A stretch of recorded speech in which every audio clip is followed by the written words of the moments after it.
Hello everyone, welcome to Sanmarga classes. ಯುಕ್ಲಿಡ್ನ ರೇಖಾಗಣಿತದ ಪ್ರಸ್ತಾವನೆ ಅಧ್ಯಾಯದ 9ನೇ ಪ್ರಶ್ನೆಯನ್ನ ಗಮನಿಸಿ. ಈ ಕೆಳಗಿನವುಗಳಲ್ಲಿ ಸರಿಯಾದ ಹೇಳಿಕೆ.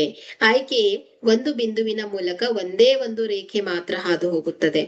ಆಯ್ಕೆ ಬಿ, ಎರಡು ವಿಭಿನ್ನ ಬಿಂದುಗಳ ಮೂಲಕ ಅನಂತ ರೇಖೆಗಳು ಹಾದು ಹೋಗುತ್ತದೆ. ಆಯ್ಕೆ ಸಿ, ಒಂದು ಅಂತ್ಯಗೊಂಡಿರುವ ರೇಖೆಯನ್ನ ಅದರ ಎರಡೂ ಬದಿಯಲ್ಲಿ ಅನಿರ್ದಿಷ್ಟವಾಗಿ ವೃದ್ಧಿಸಬಹುದು. ಆಯ್ಕೆ ಡಿ, ಎರಡೂ ವೃತ್ತಗಳು ಸಮವಾಗಿದ್ದರೆ ಅವುಗಳ ತ್ರಿಜ್ಯಗಳು ಅಸಮವಾಗಿರುತ್ತದೆ.